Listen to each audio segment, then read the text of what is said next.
嗯。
感谢许多前辈们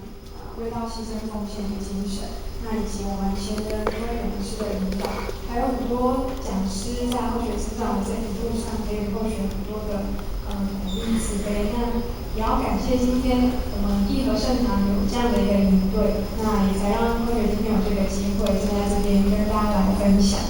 那后学呢，要跟大家分享的是后学在50团成长的一个经历。那因为后学从大一到就是考上嘉义大学之后，刚好遇到我们的50团8月15人理50团，后学是在人理8月15中秋节的时候成立。那也很巧的，在那一年后学刚好考上嘉义的学校，然后有机会就是搭上这条法船。那后学呢，就从大一到现在，在50团学习的时间大概有7年。那后学在这么长的一段时间，然后因为今天后学的时间只有20分钟，那就是如果时间快到的话，可以提醒后学一下，因为后学不知道就是大概要就是从几分到几分这样子。那后学大概分享的是，后学自从接触50团之后，跟道场的缘分才从此开始。那后学的生命，后学觉得也是从此不同。那从一刚开始，为什么会接触到50团？后学其实在大学以前，就是刚才荣芳学长所介绍的，虽然是道场的子女第2代，但是一直都对于道场很陌生。那因为在那个时候，虽然我们已经有学界的一些就是班会，但是后学其实很少参加，然后对于道场其实也不是很喜欢。那一直到接触50团之后，才有开始就是在道场学习。那后学接触50团的机缘其实还蛮奇妙的，就是后学考上大学，然后刚好在嘉义那边的一个前线，然后不知道从哪里得知后学的手机，然后打电话联络后学去参加一个那时候学界的一个我们的成德班这样子。那这一段姻缘其实后学一直还觉得还蛮特别的，是因为我们一直都不知道为什么那一位前贤跟后学完全不认识。那后学大学以前也都没有在参加佛堂的活动，所以其实佛堂的前贤也都不认识后学。那他手上怎么会有后学的手机？那这个就是疑惑，一直到现在还是没有解。没有人知道他到底为什么，就是莫名其妙电话簿里面就出现了后学的手机。那后学常常在想说，到底是什么样的一个缘分，然后牵引着我们在50团在佛堂相遇。很多可能不认识的人，就像刚才讲的，我们刚才的后学的第1张照片。后学印象中好像有参加过一次，刚才听那个我们黄礼任介绍我们义和跟那个南星一起合办营队的那个照片。后学在场里面可能也有出现那个很小很小的人头在后学就应该在里面，就是很久以前后学印象有一次好像有参加过，但是呢跟贝慈还有大家不晓得认不认识，就是隔壁的这个少景学长，跟他们其实都不认识。但是呢，却因为有50团，认识了这2位伙伴，还有其他的那个伙伴也是都是我们南星道场的一些就是学长姐，但是在接触50团以前，我们都不认识。那后学一直在想，也许是在某一个时空里面，我们曾经有过坚定不移的约定，所以这样子的相遇，它不是一个偶然，而是必然的安排。那后学从和50团的缘分是从围着饭桌吃饭开始。那时候的人理50团因为草创，就是才刚开始，那所以我们也没有安排什么活动。然后每天到50团呢，就是后学印象中就是去吃饭而已，就是很单纯的去吃饭。那当然那时候因为已经有佛堂，所以还包含线香跟吃饭。那后学呢的线香的礼节其实也是在50团学的。在高中那时候，其实道场都会开一些礼节班嘛，那也断断续续的去参加过几次。那其中其实都不是很积极的想要去学会，因为觉得没有不会用到，因为那时候学家还没有佛堂，然后就觉得学这些礼节，为什么呢？为什么要学这那时候就是到伙食团之后，然后当然很自然的，吃饭之前一定要献香嘛，那才发现说，哎，原来我们每天都要做的事情。那在那个时候就很自然的，就是学会了理解。那或许觉得那是一种，就是因为我们有需要，所以我们去学习，那我们就会变得更加的积极。那时候就是真的很单纯的到伙食团吃饭这样子。那可是也因为在伙食团吃饭，所以更加深了就是彼此之间的感情。那在那个时候呢，并没有这么多人。好，在这边小小的角落有一个2009年，那个时候是伙食团大概已经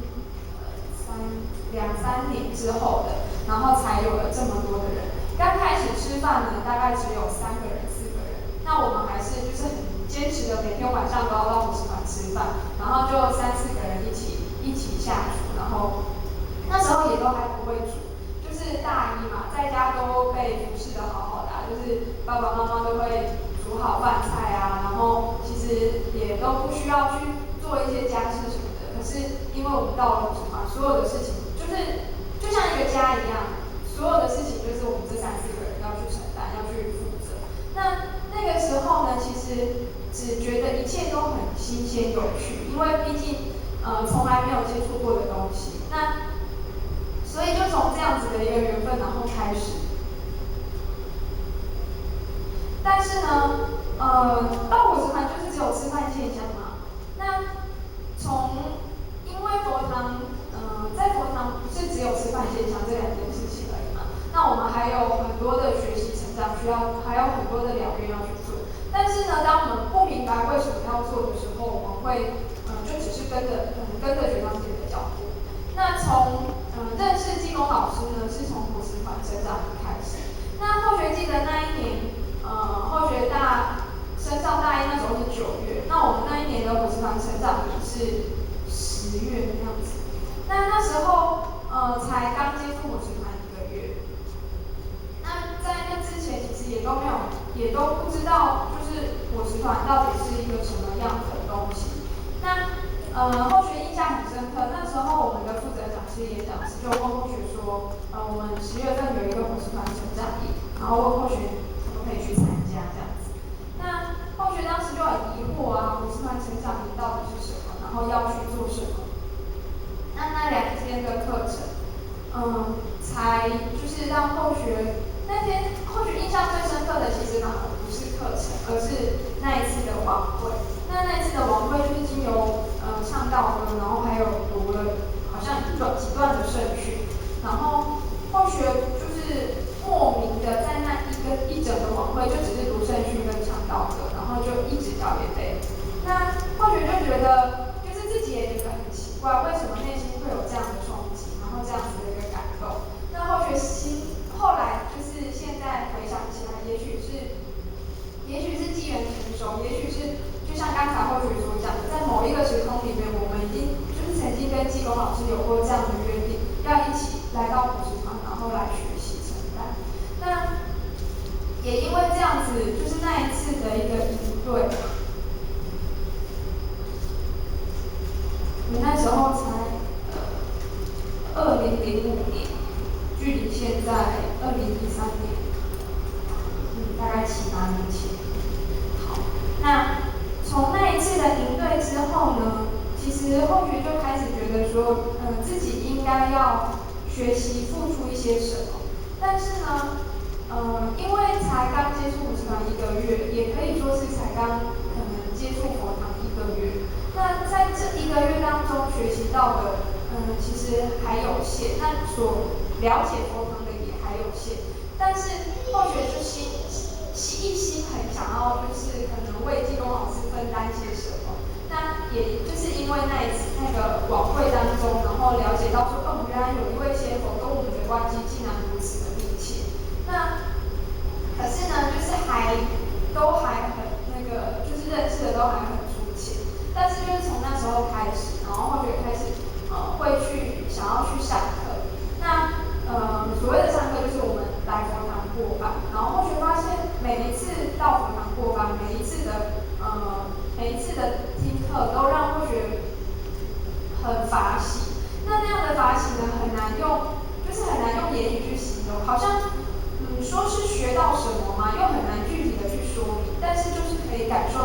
内心理的一个成长。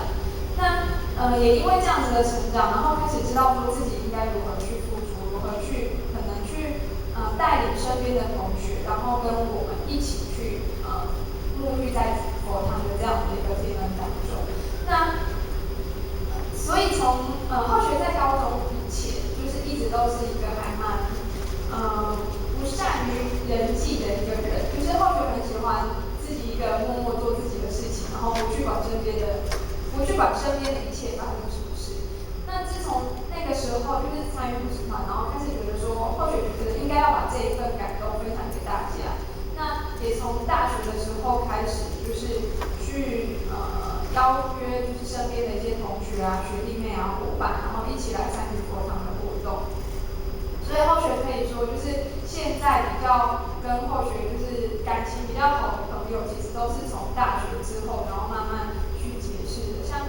就是而且在伙食团所认识的一些学长姐啊、伙伴，其实都会让后学觉得那是一辈子，然后都就是不会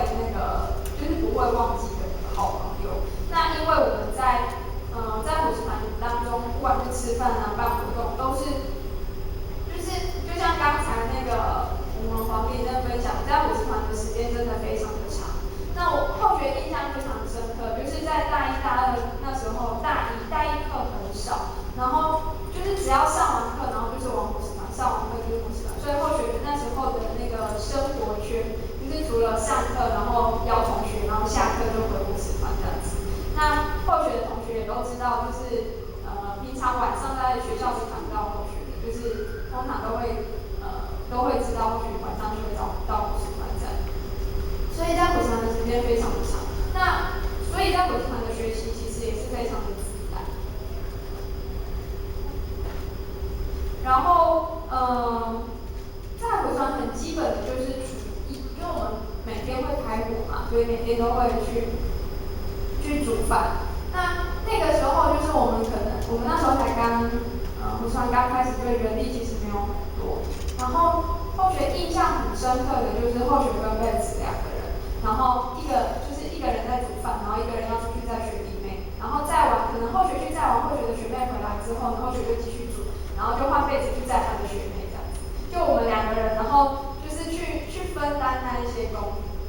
，4分钟吗？好，去分担那一些工作。那在那当中，其实虽然说也会感受到身体的那个疲累啊，但是就会觉得心灵是很充实的。好，那当然在伙食团不是只有欢笑嘛，在当中我们会有争吵、有感动、有扶持，然后会有互相的磨合。但是我们一直觉得很幸运，可以在伙食团认识彼此。那当然还有就是所谓心理的成长。那在伙食团很多的时候，其实并不是自己并不是自己喜欢做的事情。像后学刚开始就必须去突破自己，必须去跟别人就是必须去主动跟别人交谈，然后去邀约同学。那这些其实都是后学必须去突破的事情，但是后学都尝试着去做。那做了之后呢，也才知道说，其实它没有想象中的那么的困难。然后也就是因为后来人当然就越来越多嘛，不会永远只有3个人跟4个人啊。那人越来越多之后呢，我们应该要去学会的就是包容，因为这么多的人，然后大家来自不同的家庭，然后来自不同的生活环境，可是却必须共事在这样的一个团体里面，所以必须学会包容。好，没有时间让大家找，或许自己承认，或许就是带着面具的那一个。那或许觉得呢，为什么用这张照片来代表学会包容呢？因为就是必须去隐藏自己，也不是隐藏，就是必须去学会退让，不是永远都自己去出头。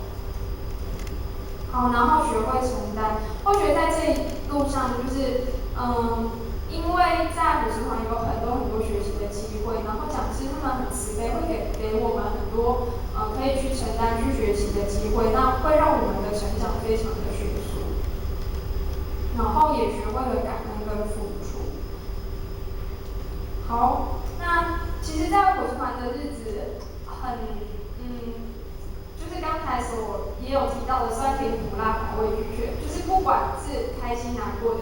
都有。那可是，在它当中，就是必须自己去走过，然后才会懂得那个各中滋味。所以有句话说：如人饮水，冷暖自知。那这一张照片是我们在那个98年的50团成长营，然后是在就是户外。那或许觉得在每一年的班会，每一年的成长营当中，就是我们会看到旧面孔，然后看到新面孔。那这代表就是我们可以接引更多陌生的人，然后来加入我们。那如果后学其实已经毕业了，然后后学还是一直在补习团，一直在佛堂。那后学觉得为什么呢？后学自己觉得是因为在这一段时间里面，有一群陪我走过很美好回忆的人们。那也因为这里还有更多人需要后学，所以后学觉得后学会一直在这里。那最后呢，如果有讲不圆满的地方，或许我上天慈悲赦罪，那也请各位讲师、各位学长姐姐，或许多多慈悲指正。谢谢大家。谢谢各位大家的分享。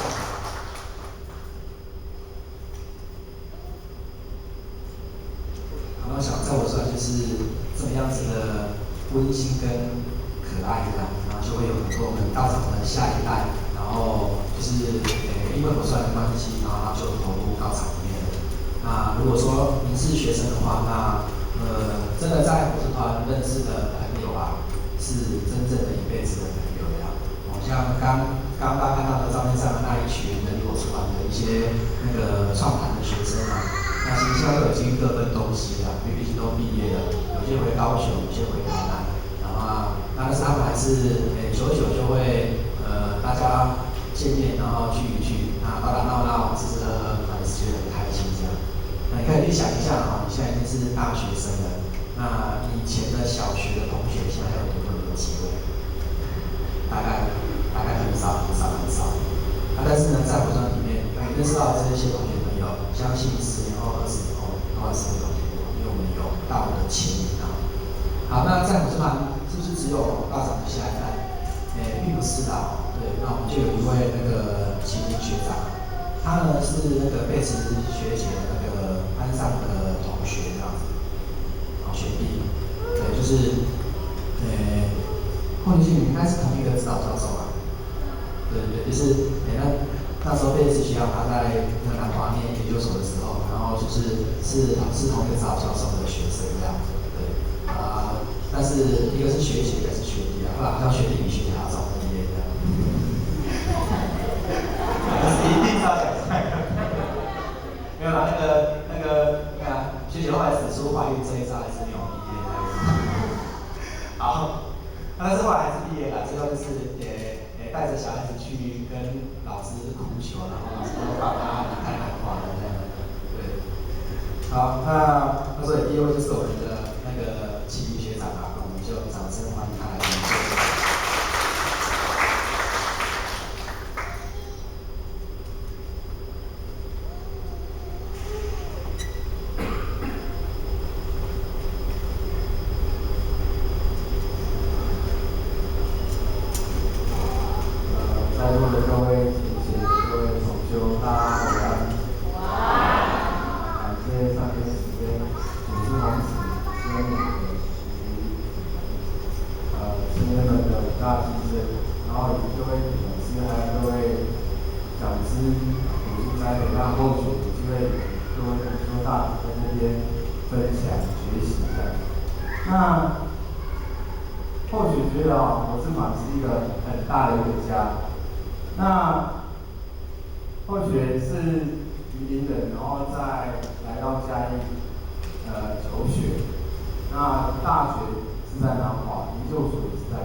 所以，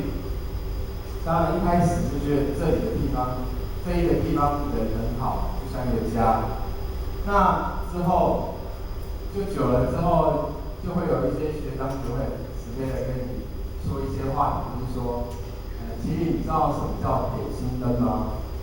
不知道。你知道求道很好吗？好在哪里？那之后就后学的理事也就讲师就是有跟后学讲什么是求道，什么是点心灯。后学记得那时候第一次后学是说是婉拒的，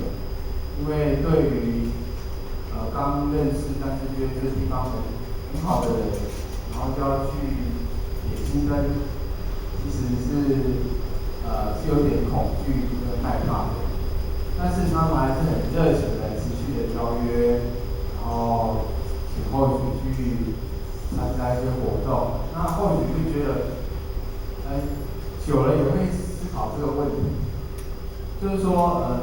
点心灯他们都说很好，而且这里的人都很好，应该不会被点了就被卖掉吧？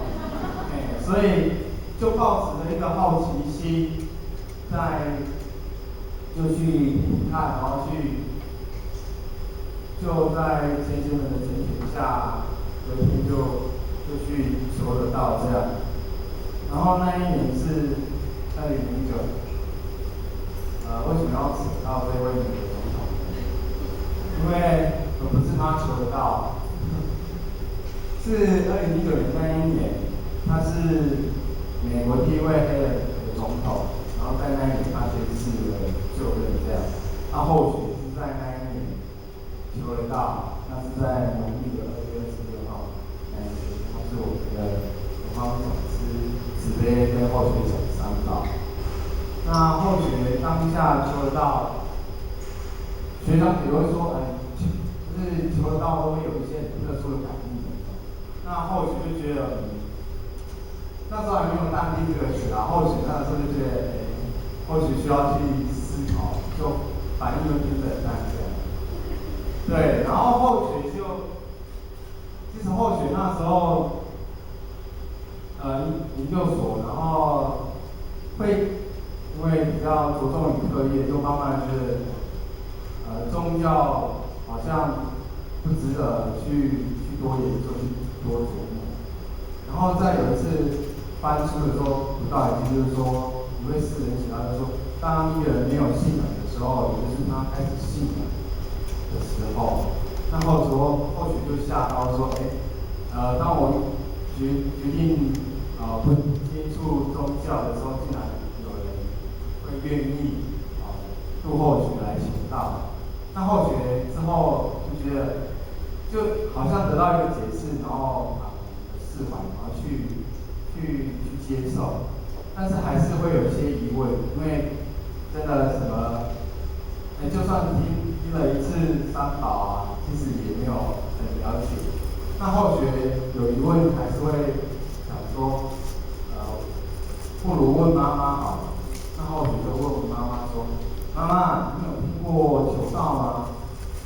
那后学妈妈说："有啊。"后学就奇怪，你怎么会知道？那后学就问："你怎么知道啊？"他说："因为你们小时候我就带你们4个小孩一起去求过道啦。"我说："求过道了。然后后学就很讶异说："你怎么都没有跟我讲这样？"那后学的妈妈也很可爱，就是说："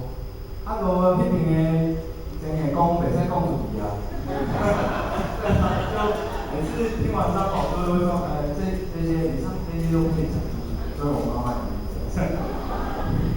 那后学当然也想要求证，就回家的时候，有一次回家的时候就跟妈说："那你求到了，应该有求到卡。"那我妈就很谨慎的拿出一张求道卡，这样或许不知道原来自己曾经求过道，但是完全没有印象，就觉得然后在道场中我听到前面说过一句话，就是济公老师说的就是不管若人在哪里，老师都会找到这样。所以后学来说重接金线，然后又回到了这里，然后是走入了这个火车团，然后学习这样。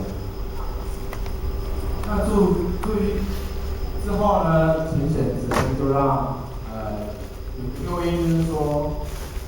因为是外地来的都要住宿，那想说看能不能找一些比较便宜的宿舍，那也许这种直接说，你住进伙食坊很便宜哦，包吃包住，然后包玩，然后又可以学习成长，就很吸引候选，所以或许在那一年一结束之后，也会就住进伙食坊这样，然后就学习，就觉得伙食坊是一个几乎食衣住行娱乐都有包含到了，对，就学习吃素，然后服装啊，就像或许现在这样，就是上班的时候有服装的要求。那住进伙食坊，伙食坊也有安那个佛堂，那也或许也是在伙食坊内才把礼节学会，是利用森林哥的那个暑假的时候自己默默的练，自己就是自己去学会礼节这样，然后当然也是有学长姐是可以教导，慢慢学。那洗的部分就是，这是我跟伙食坊的一位讲师，就我去讲师，就是洗的部分就是后学那时候研究所自己有开车，然后开始住进伙食坊，那伙食坊一定会办活动嘛，办活动一定要有人，所以一定会有人，然后就要后学就很愿意的，就是开后学的车去接一些学弟妹来上班一些过活动，就是护送他们回家这样学习，在过程中不断的学习，然后这是以前的照片，就是那时候也比较没有太注重一些礼节，然后就会慢慢的就是我们伙食坊里面也会有开一些精品课程，那一些内部的读书会，就是藉由这种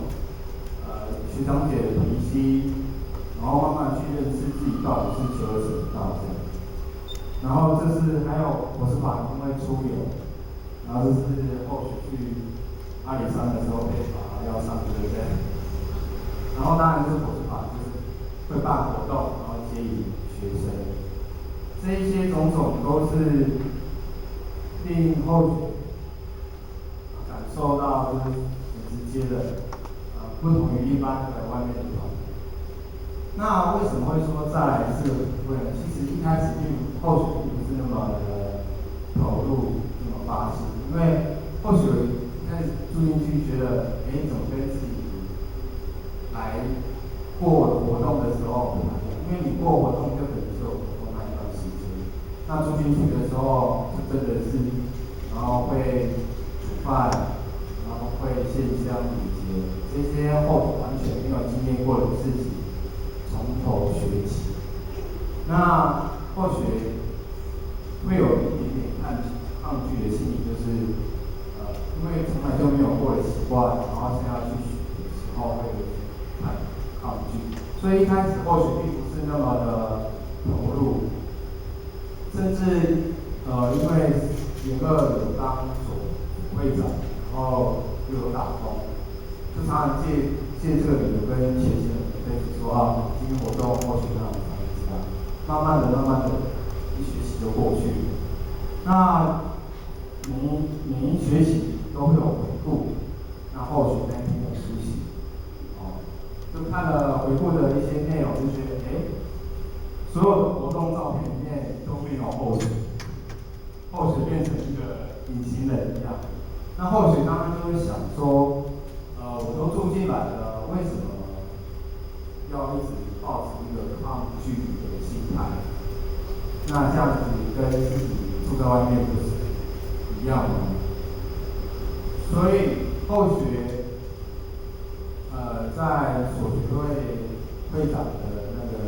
职务退下之后，就决定要好好来认识自己，住在里面的伙食坊，它到底是怎么样的一个地方。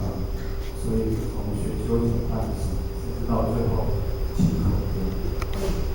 那当然讨论会这种的啦，因为或许一直认为就是这个道理一定要去付出，或者说感受。那是后学当初就觉得重要的一个信念。所以当后学有回念的时候，后学都会，然后就很慈悲，就是请会问说，什么时候有班会？那后学回念的时候都会直接报名参加班会或是法会，因为在参与这样的盛会的时候，你才可以接受一些比较正面的能量，然后让你自己脱离一些负面的情绪，然后今天说就是一种法语滋润的。那在这样的一点一滴的成长下，或许透过了学习，然后让学生要会行动，慢慢的看见自己后学没有注意到的一些地方，我们就是要学会感恩。然后也很荣幸的，就是有机会出国帮忙。那时候后学以为当时就是只是因为讲师约说，当时可以出去玩就一个体呢，不知道说原来出去还是有任务在身这样。就后学是在出国前，应该是1个月还是2、3个礼拜才知道说，原来你出去要讲一堂课后学真的是穿一堂这样。然后那时候的讲题是吃素的好处，那后学就觉得好像冥冥之中有点安排的，那后学就读了一些吃素好处的资料之后，那跟泰国当地的那个乌文投资团，就是我们金融区第一个在外国成立的投资团，跟他们分享。那他们都很可爱，很认真对。但是后学的比赛就是那一天后学一到泰国就感冒了，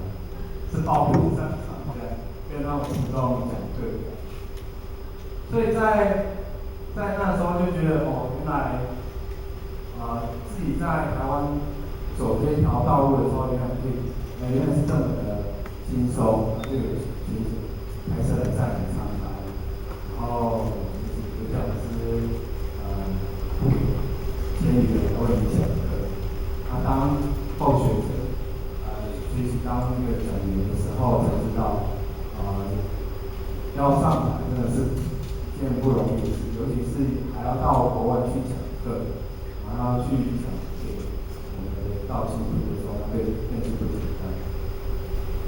所以后学慢慢觉得，以前都是人家给你什么，你就接受。那后学也慢慢的学习，就是付出，去用自己能做到的事情去付出。然后后学觉得就是在我这块，1年1度还是要大，就过年前都要大扫除。那时候大家就会来扫除，一起来打扫。那时候忙了一天，单纯就为了打扫这件事，单纯就一群人为我师团打扫。那累了，就会一起去吃美好的素食晚餐，这样就觉得一天其实也可以过得很平凡，但是又很充实。那为什么会辛苦？其实后学也是要感谢我后学的理事配合学长，不断在耳边提醒后学一些，要如何，就是他会提醒后学应该要走到地段地步这样。之后学他们一头无数的时候，后学也是在我这个时候在里面那是吃素，在外面还是会吃的。但是学长姐就会很慈悲的跟你讲，可以慢慢的学习吃素，然后慢慢的去了解就是为什么要吃素这样。所以我们的副执讲师他也表现就很慈悲的就包括后学的那个伦理班还有一些系统还有家庭教育产品，让后学去慢慢的了解亲口的意义，亲口它的好处，它的一些好的影响。那是后学觉得最主要的原因是后学在火车团里面，担任过那个办法的上下指理，但是有听前辈讲说，当上下指理是代表光法律组跟语法律组，那后学就觉得后学没有系统，但是就觉得好像就有点不清啊，或者是自己觉得有就是想说应该要去正这个名这个顺这样，所以后学才很郑重的跟我们经理说后学愿意系统，然后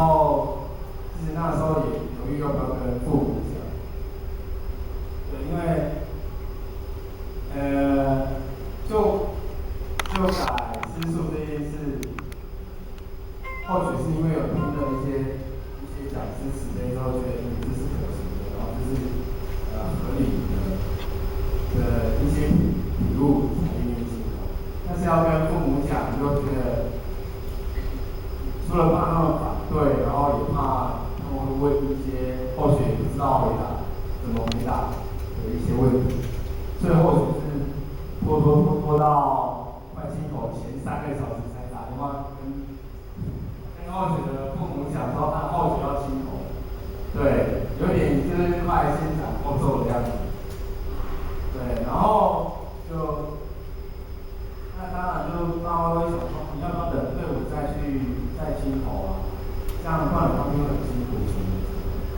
然后后学就很坚持不亲口，虽然就是那一段过程不是很愉快，那后学在亲口之后，回家父母好像也是很担心，他们就会问说什么东西不可以吃，裤子要不要洗，他也是很担心，其实那时候后学就有点很感动，就是当后学回家之后，他们会愿意后学指示，那后学在火车团里面下属的功夫，有时候也会处理这些东西，因为就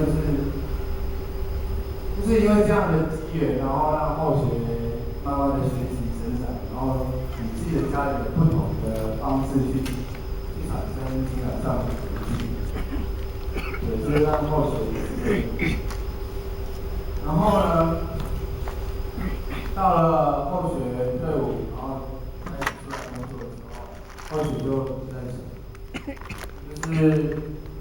自己注定火车团，看到那么多人薪水这么低，那他们以身试道，以延长大，或许就觉得要回报他们的方式，并不是说就像住宿一样付了钱就了事，而是认同他们的行为，去学习他们的行为，进而选择承担。那所以或许就觉得人到世界上并没有到完整的天理，所以后学在退伍之后回云林找工作，除了在云林也找家里，或许是觉得后学毕业离开了火车团，但是后学就觉得自己学习的还不够多，甚至觉得应该还有许多的学员可以来参与我们的火车团，所以后学在求职的时候就特别锁定在嘉义或云林，当然有机会就是在嘉义工作，然后又回到了嘉义。那在这当中，前都会说一句话，就是愿大必就大，或者是觉得自己何德何能，可以就是说，只是一个小小的想法，然后想要化为行动，回来这个人体，只是想说可以让更多的一些有缘的佛子来接近我们的火石头，来了解一些人生一些真正的价值，生命的价值。所以或许就很有还有契机的可以去帮伴火石头，就是很感谢上帝跟这样。那其实当你走进火车场的时候，那一刻，你就会发现你的世界变得很大，而且火车场真的是一个好大的一个家，它是一个小小的道场，那它是让你走进更大的道场的一个终极战争，这是后学的事，那后学就可能在这里。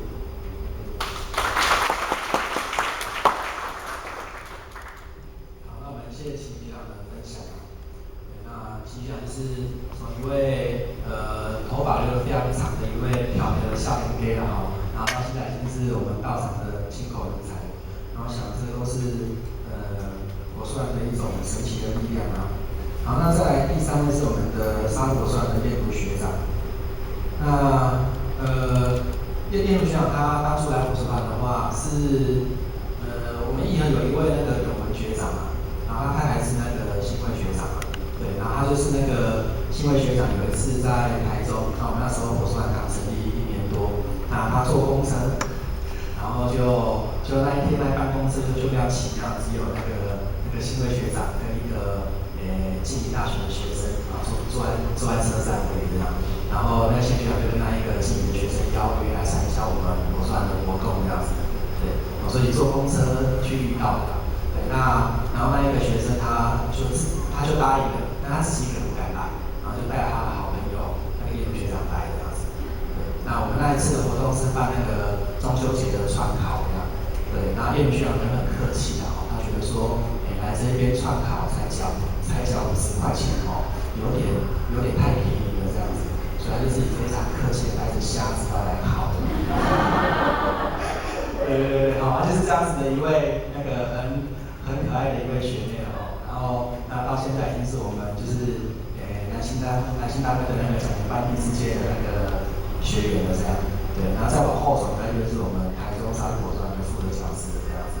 对，好，那我们就请我们的玉雄跟大家做分享。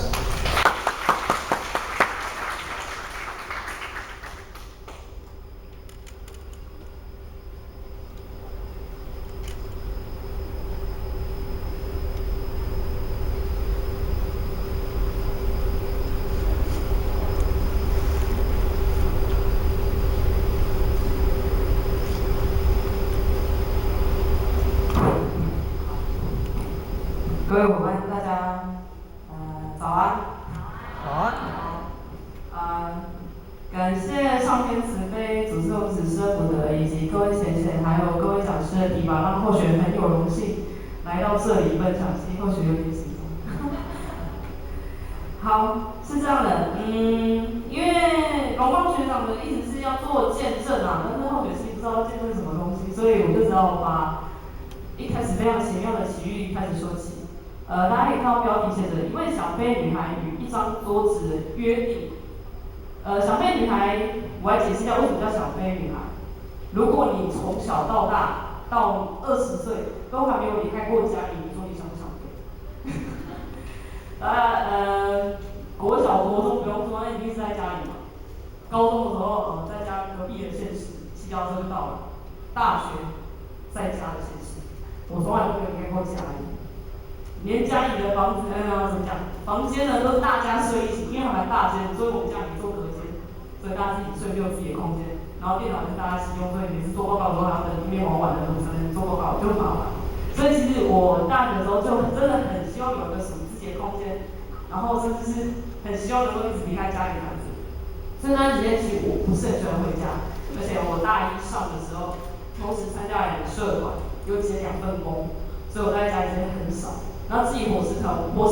的话，时间一定是更少。然后待会就会来解释这一张桌子什么东西的。一开始就刚有讲到那个公车那件事情，就是当天是父亲节，我有个同学用这个日子，因为那时候是高中指考放榜的日子，跟我的那个好朋友约好说要不要去看榜单。然后约我是看我榜单的时候，他就跟我提到说有关公车上的奇遇，就遇到一个学姐，他说超宿舍还是什么。然后其他的同学是住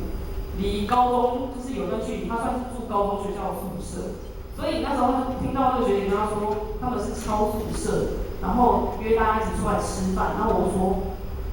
你住在学校住这么久，你有跟我去敲你的宿舍吗？我说没有啊，我也觉得很奇怪，为什么会外面学校有人来敲我宿舍？而且照理说。